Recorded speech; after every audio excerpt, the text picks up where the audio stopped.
The evening sun casts long shadows across my parents' circular driveway as I pull in after a 12-hour day at Hamilton and Associates. My fingers ache from reconciling spreadsheets, my shoes pinch from too many hours at my desk, but something else catches my attention. A gleaming white Lexus SUV sits proudly in the center of the drive, complete with an oversized red bow on the hood. Madison twirls a set of keys around her finger, practically bouncing on the balls of her feet. My parents stand behind her on the porch, champagne flutes in hand, beaming like they've just won the lottery. The familiar knot of worry tightens in my stomach, the one that appears whenever my younger sister announces another fresh start. "Lauren," Madison squeals, "come see what Mom and Dad helped me get." I force a smile and climb out of my sensible Honda Civic, the one I drove through 3 promotions because it still runs perfectly fine. My phone buzzes in my pocket. Probably another work email. "I'll check it later." Quite a surprise, I say, keeping my voice neutral. The spring air carries the scent of Mom's flowering crabapple trees, mixed with the crisp bite of expensive champagne. "Isn't it gorgeous?" Madison runs her hand along the pristine white paint. "They had it specially ordered. The interior is buttercream leather." My phone buzzes again. And again. The persistent vibration finally makes me pull it out. "Your account balance is below $500. The notification glows on my screen like a hot coal. That can't be right. I just checked my accounts this morning. My home savings fund held $62,000, the result of 6 years of careful planning and disciplined saving. "Lauren." Mom's voice sounds distant as I open my banking app. "Don't you want to see inside?" The numbers swim before my eyes. Where there should be 5 digits, I see $128.76. My mother's champagne glass slips from her fingers, shattering on the flagstone steps. The sound jolts me back to reality, and I look up to find my father's face has gone slack. "We borrowed it," he says, his rehearsed explanation already prepared. "For Madison's fresh start." The words hit me like a physical blow. "Borrowed?" My voice comes out barely above a whisper. "From my house fund?" "Oh, honey." Mom waves her hand as if shooing away an annoying fly. "You're so good with money, you'll bounce back in no time." I stare at Madison's designer Percy perfect match to the one hanging from Mom's arm. The same style I'd admired in a store window last month, but couldn't justify buying while saving for my house. The pieces click together like a poisoned puzzle. Madison's pattern of dropping out of college programs, the jobs she quit after a few weeks, the small loans that were never repaid. 6 months ago, I say, my voice trembling, we celebrated my promotion. You toasted my house fund goal. Dad's face hardens. "Now, Lauren, family helps family. Your sister needs..." Family? The word tastes bitter in my mouth. I pull out my phone again, fingers steady despite the rage building in my chest. "Let's talk about family." I dial my bank's number, putting it on speaker. "This is Lauren Reynolds. I need to close all family-linked accounts immediately." Mom steps forward. "Lauren, don't be dramatic." "I'm also on the deed to this house," I continue, my voice growing stronger. "My name is on nearly everything you own. Should we discuss that too?" The color drains from my father's face. Madison's keys stop their incessant jingling. I turn and walk back to my car, my sensible shoes crunching over bits of broken glass. Behind me, phones start chiming with account closure notifications. "Lauren Elizabeth Reynolds." Dad's voice booms across the driveway. "Get back here this instant." I pause at my car door, the metal cool under my palm. Family doesn't steal from family. The drive home passes in a blur. My knuckles turn white on the steering wheel as I grip it to keep my hands from shaking. In my rearview mirror, I watch my parents' frantic figures grow smaller, their phones pressed to their ears as they realize exactly what I meant about my name being on everything they own. The truth crashes over me in waves. Every overtime shift, every brown bag lunch, every careful budget entry, all of it stolen by the people who taught me the value of $1 in the first place. The irony would be funny if it didn't hurt so much. I park in front of my apartment building but can't bring myself to get out of the car. The sunset paints the sky in shades of amber and gold, the same colors as the champagne they were drinking to celebrate stealing my future. My phone lights up with texts and missed calls. I silence it without looking at the names. They've had their say. Now it's my turn to speak, and my actions will echo louder than their excuses ever could. 15 minutes later. The spreadsheets don't lie. My fingers hover over the keyboard as row after row of numbers fills my laptop screen. The soft glow illuminates stacks of bank statements scattered across my dining room table, each one a fresh wound.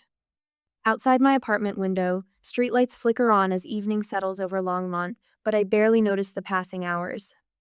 The cell phone beside me buzzes again. 27 missed calls, 43 text messages, 6 voicemails, each one cataloged in its own column of my growing document. A knock at the door makes me flinch. Lauren, I brought reinforcements. Valerie. The tension in my shoulders eases slightly as I unlock the door. My best friend stands there holding 2 massive cups of coffee, her auburn hair falling out of its usual neat bun.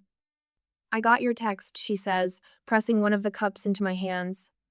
The good stuff from Joe's, not that chain store sugar water you pretend to like.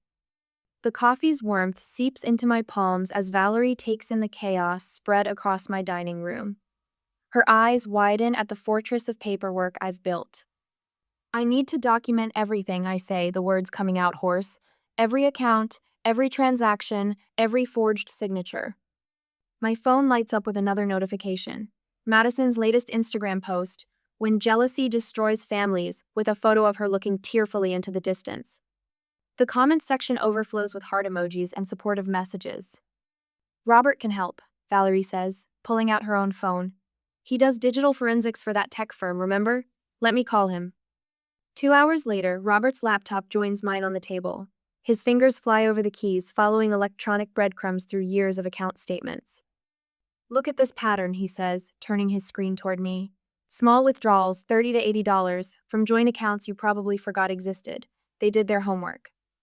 Patricia arrives next, a stack of real estate documents under her arm. My colleague's familiar no-nonsense expression softens when she sees me. I pulled everything related to your parents' property records, she says, spreading papers across the coffee table, including documents you supposedly co-signed. My stomach lurches at the sight of my signature-perfect forgeries on loan applications I never saw. The numbers blur as I add them to my spreadsheet. $42,000 for Madison's SUV. $65,000 in home refinancing. $28,000 in student loans for degrees she never finished. The total catches in my throat. $198,476.32. I'm going to be sick, I whisper. Valerie's hand squeezes my shoulder. We're not done yet. We're just getting started. My phone rings Dad's number. When I don't answer, a voicemail appears seconds later.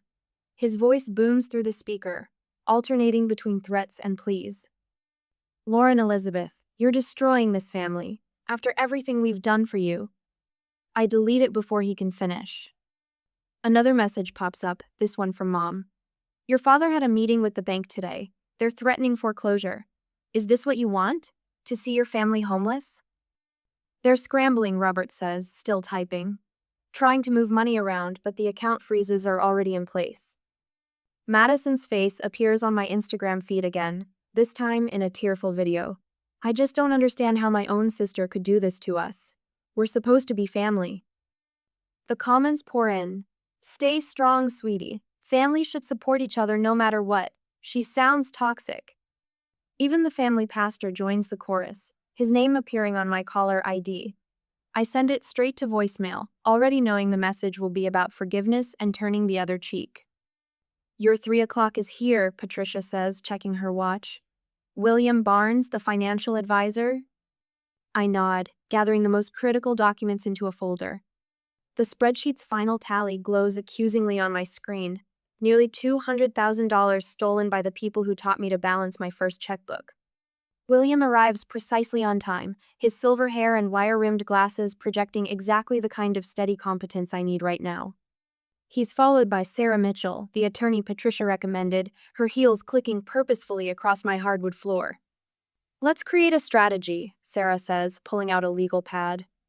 3 phases: protect, document, and prosecute. Are you ready to hear the options? I look around at the battle station my dining room has become. Valerie organized documents into categories.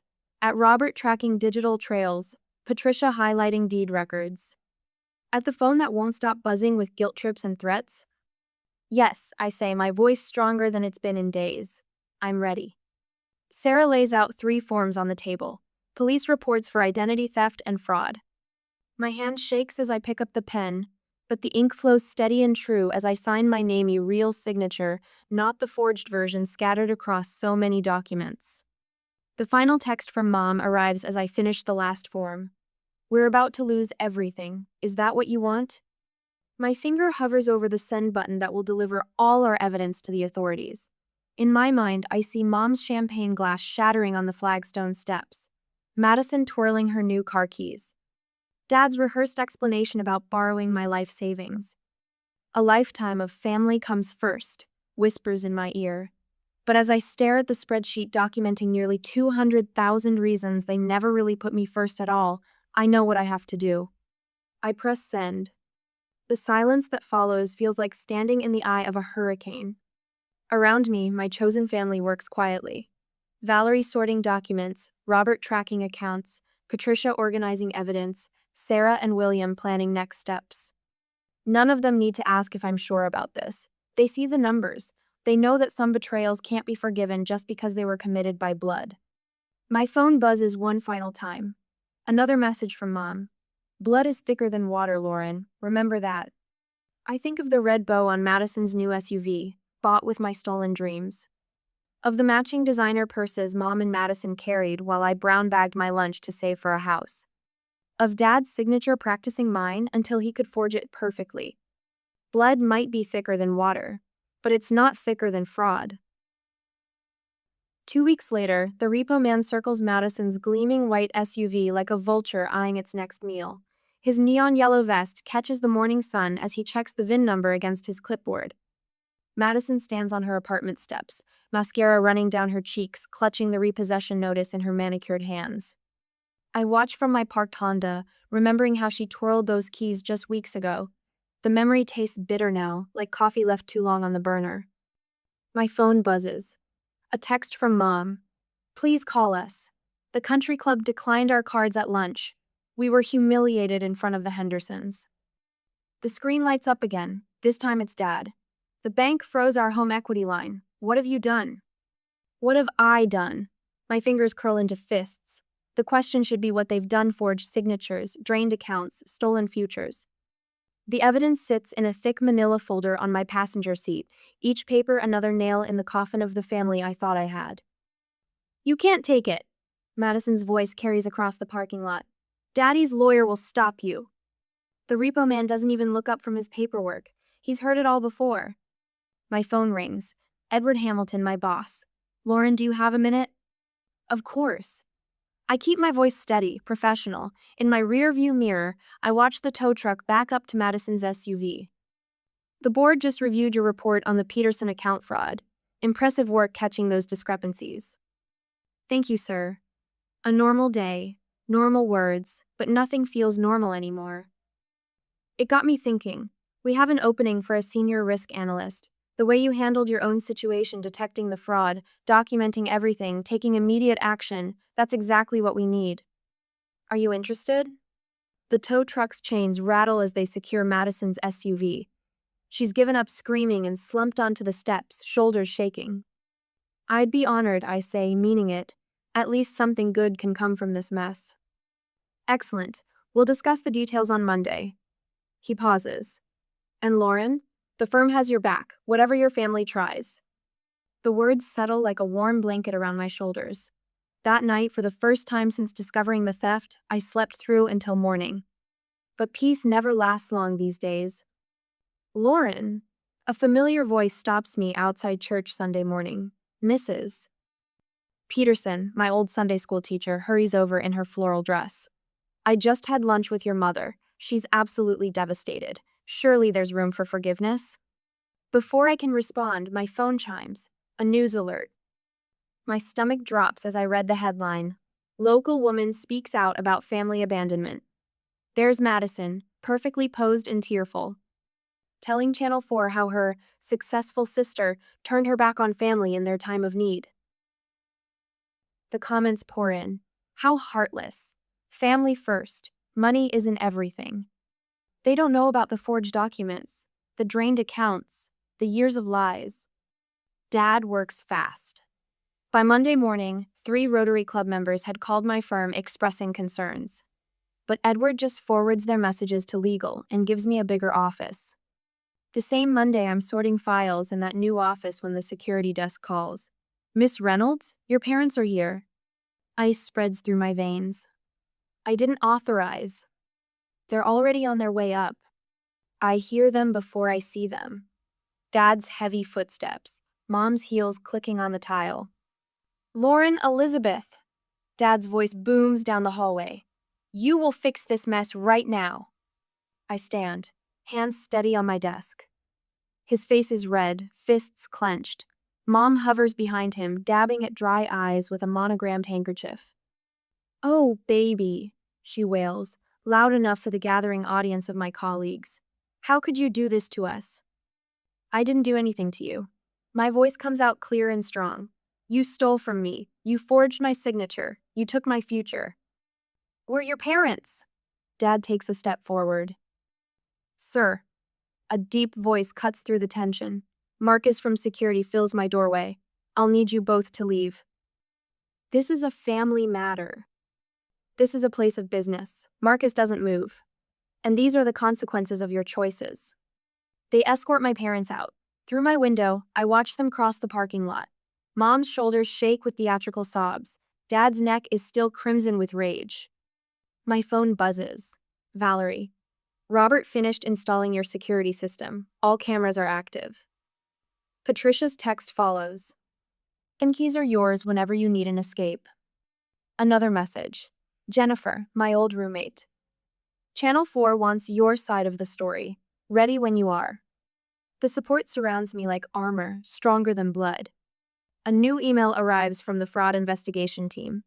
First phase complete. Assets frozen. Criminal charges pending. I click through the attached photos. Madison's SUV on the auction block. The country club membership was suspended. The family home's second mortgage was exposed. The last image stops my breath. A portrait from my parents' silver anniversary. All of us were smiling. All of us are lying. I close the file and open my calendar. Dr. Wilson, my therapist, has an opening at 4. The thing about betrayal, she'll tell me later, watching me shred the anniversary photo, is that it's always done by someone you trusted. I leave her office and drive straight to Antoine's salon. Take it off, I tell him, gathering my hair into a ponytail. All of it. 10 inches of blonde history falls to the floor. That evening, a certified letter arrived. The return address makes my heart skip. Martha Reynolds Estate, Franklin Morris Attorney at Law. I trace my grandmother's name with a finger. She knew. Somehow, she knew this day would come. The letter is thick, heavy with secrets and what feels like redemption. I set it on my kitchen counter, unopened. Pour a glass of wine, watch the sunset through my new security cameras. Tomorrow, I'll read what Grandma Martha had to say. Tomorrow, I'll learn what other secrets this family holds. Tonight, I let myself feel the weight of everything lost and the unexpected strength of everything found. My short hair tickles my neck, unfamiliar and perfect. Like this new version of me emerging from the ashes of what my family burned. The next day, Franklin Morris's office suite smells like leather and old books. His mahogany desk stretches between us, covered in stacks of manila folders that chronicle 40 years of my grandmother Martha's financial wisdom. My fingers trace the gold nameplate near the edge while he opens a thick, red file. Your grandmother was quite thorough in her documentation. Franklin's wire-rimmed glasses catch the morning light as he spreads photographs across the polished wood. Bank statements. Property deeds. Loan applications with forged signatures that match my parents' handwriting perfectly. She began collecting evidence 7 years ago. The air leaves my lungs. Before I even started at Hamilton and Associates. Martha knew Thomas and Diane's patterns. He taps a particular photo of me father signing my name on a second mortgage application. She watched them drain your college fund when you were 16. That's when she created the trust. My voice cracks. She never said anything. She couldn't. Franklin reaches for a remote control. Not until now. The wall-mounted television flickers to life. My grandmother appears, seated in her favorite armchair. The blue cardigan I gave her for Christmas drapes her shoulders. The timestamp reads 2 months before her death. Lauren, sweetheart. Her familiar voice fills the room. If you're watching this, they finally did what I feared. Your father learned his financial habits from watching his father destroy our family's security. I spent 30 years rebuilding what your grandfather gambled away. I watched Thomas do the same to your mother's inheritance, and now they've done it to you. My chest tightens. On screen, Martha adjusts her reading glasses. But I prepared for this day. The trust is ironclad, they can't touch it no matter what they try. Inside you'll find everything you need, proof of their previous frauds, documentation of the patterns, and resources to protect yourself. Franklin will guide you through the legal proceedings.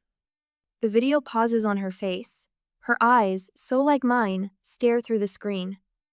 Franklin slides a business card across the desk. Detective Rivera is expecting your call. She specializes in financial crimes. My phone buzzes. A text from Madison. They're selling everything. Dad says he'll find a way around the account freezing. Your grandmother also left instructions about Madison. Franklin pulls out another folder. She believed your sister was as much a victim as an accomplice. Before he can continue, his office door swings open. A woman in a charcoal pantsuit strides in, badge glinting at her hip. Mr. Morris, Miss Reynolds. She extends her hand. Detective Rivera, I brought Agent Johnson from the Federal Banking Commission. Your evidence crosses state lines. Agent Johnson follows, his tablet displaying familiar spreadsheets, my careful documentation of every unauthorized transaction. Miss Reynolds, your financial forensics is impressive. Most victims don't maintain such detailed records. I'm an accountant. The words come out automatically while my mind spins. Federal investigation. State lines. The scope keeps expanding. Detective Rivera places a thick manila envelope on Franklin's desk. We're filing charges today. Identity theft, wire fraud, conspiracy. My phone buzzes again. Madison. Mom's in the hospital. Says she's having chest pains. Your mother's timing is interesting. Agent Johnson remarks, glancing at my phone screen. We've seen this pattern before. Health emergencies tend to manifest when charges are imminent. 2 hours later, Franklin's computer chimes with an email alert. Your parents' attorney has withdrawn representation. He adjusts his glasses. The evidence packet we sent this morning apparently violated his ethical comfort zone. Another buzz. Unknown number. Lauren, this is Pastor Stevens. Your parents are devastated. Surely we can find a path to forgiveness without involving authorities. I silence my phone, remembering Sunday dinners, family vacations, the proud smiles at my graduation. The memories blur against the stack of evidence proving every moment might have been built on theft. The newspaper article comes out tomorrow.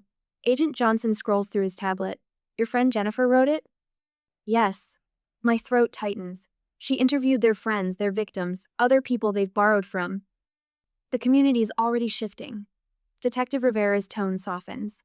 3 members of your father's Rotary Club called our tip line. Your mother's tennis partners are reviewing their joint investment accounts. My phone lights up with a restricted number. I answer the speaker. Lauren? Madison's voice shakes. I'll tell you everything. The car was Dad's idea, but I knew about the accounts. They said you owed us because you were successful. That family shares everything. She pauses. I knew it was wrong. I didn't stop them. I just ended the call. Franklin pulls out one final envelope. Your grandmother left specific instructions about Madison.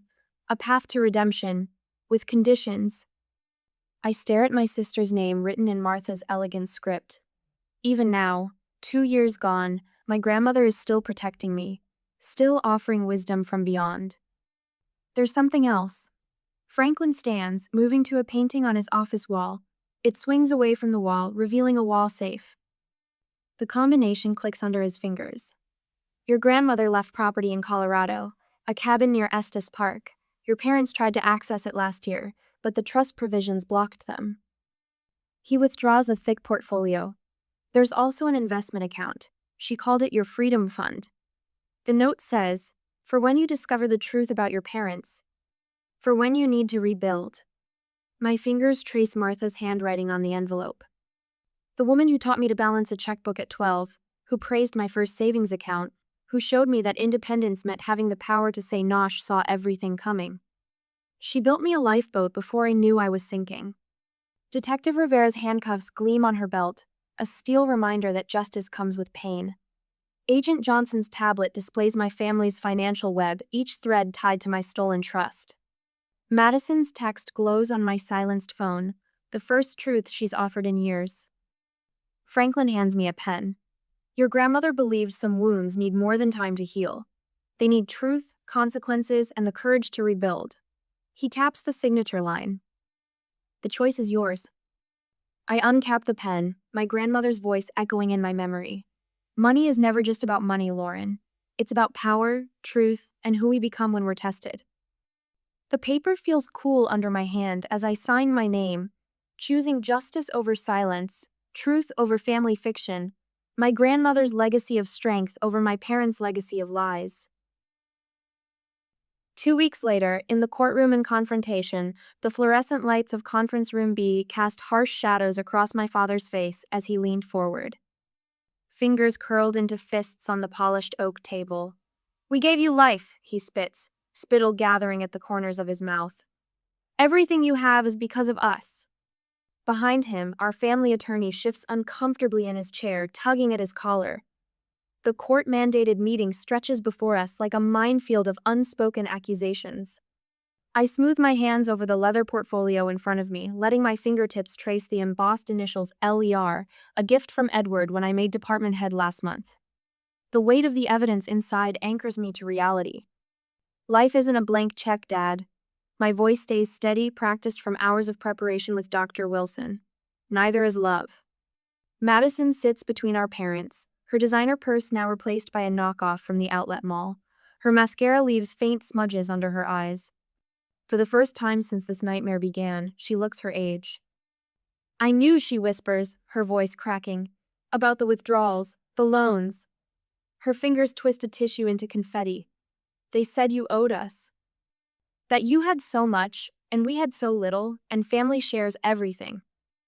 Mother's hand shoots out to grab Madison's arm, but Judge Catherine Simmons' voice cuts through the air like a whip. Mrs. Reynolds, you are instructed not to interfere with witness statements. I open the portfolio, pulling out the first of many spreadsheets. The paper trembles slightly as I lay it on the table. First unauthorized withdrawal, the 15th of March, 2019. $800 from my personal checking account. Reason listed. Madison's spring break emergency. Reality. Mom's country club membership dues. Page after page follows. Each number, each date, each forged signature building a monument to betrayal. The rustling papers sound like autumn leaves, dry, dead things that once meant family. Second mortgage on the Reynolds family home, co-signed by Lauren E. Reynolds on the 3rd of December, 2022. My finger traces the signature that looks nothing like mine. Funny how I was in Seattle that week for a conference. Here's my hotel receipt and boarding pass. The color drains from my father's face as his kingdom of lies crumbles. Mother's perfect French manicure taps against the table, each click marking another second of her performance slipping away. Judge Simmons reviews the evidence in her chambers while we wait, the silence heavy with unspoken words. Madison's tissue pile grows. Dad's lawyer keeps checking his phone, probably already planning his exit strategy. Mother stares straight ahead, her spine rigid with pride that's about to be expensive. When the judge returns, her face gives nothing away. The evidence of systematic financial fraud is overwhelming. She adjusts her reading glasses. Full restitution is ordered in the amount of $198,422.36. The number hangs in the air like a guillotine blade. Additionally, Thomas and Diane Reynolds will face criminal charges for identity theft, fraud, and financial exploitation. Miss Madison Reynolds, in light of your cooperation and age at the onset of these activities, you are offered a plea deal including community service and partial restitution. Mother's sob sounds more like a hiccup. Dad's fists unclench, leaving half-moon marks in his palms. News travels fast in Longmont. By evening, their church had quietly removed them from the leadership board. The gossip at the country club they can no longer afford spreads like wildfire through the locker rooms and across the manicured greens. Madison's Instagram post appears that night. The truth about financial abuse and my part in it. A thread. Her confession splits our family's social circle like lightning striking a tree. My phone buzzes with messages from strangers, other victims, other daughters and sons who checked their accounts too late, who trusted too long, who didn't want to believe. The mortgage approval letter for my new home arrives the same day as the letter from Uncle William. His words splash across the page like cool water. I always knew my brother would go too far. I'm sorry I didn't warn you. Let me know if you need anything. Dr. Wilson's office feels smaller the next day as I sink into the familiar leather armchair. They want me at the sentencing next week. She lets the silence stretch, knowing I'll fill it.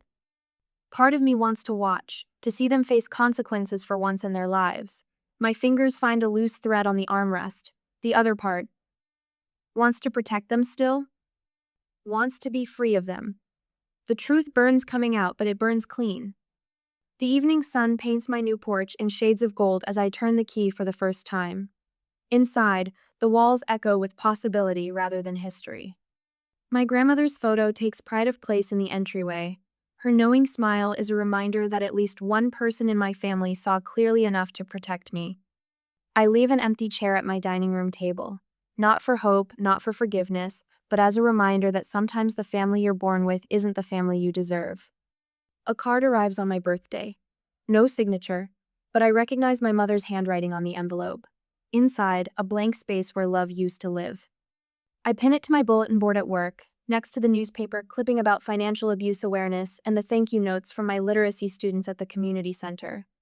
A reminder that sometimes telling the truth costs everything and sets you free. 6 months later, the autumn sunlight streams through my kitchen windows, catching the crystal bowl where I've arranged freshly picked apples from the farmer's market. Steam rises from the turkey I've just pulled from the oven, its skin golden and crisp. The scent of sage and rosemary fills every corner of my new home. Lauren, these place settings are gorgeous. Valerie adjusts a napkin ring, her silver bracelet catching the light. Your grandmother would have loved seeing her china being used properly. I smile, running my fingers along the delicate blue pattern that graced so many Reynolds family dinners. Martha always said good china was meant for people who appreciate its value.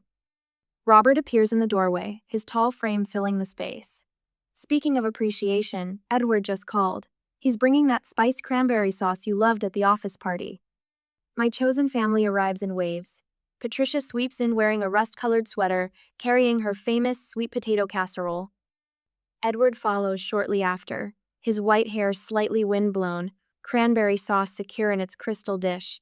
Each arrival feels like another stitch mending the torn fabric of my world. The doorbell chimes at precisely 2 o'clock. My heart skips as I open the door to find Madison standing there, gripping a ceramic dish like a shield. Her hair is shorter now, practical rather than fashionable, no designer purse in sight. I made green bean casserole, she says, her voice steady despite the tremor in her hands. From scratch, not cans, I've been practicing. The words carry more weight than just a description of her cooking. 6 months of sobriety from financial chaos. 6 months of honest work and living within her means.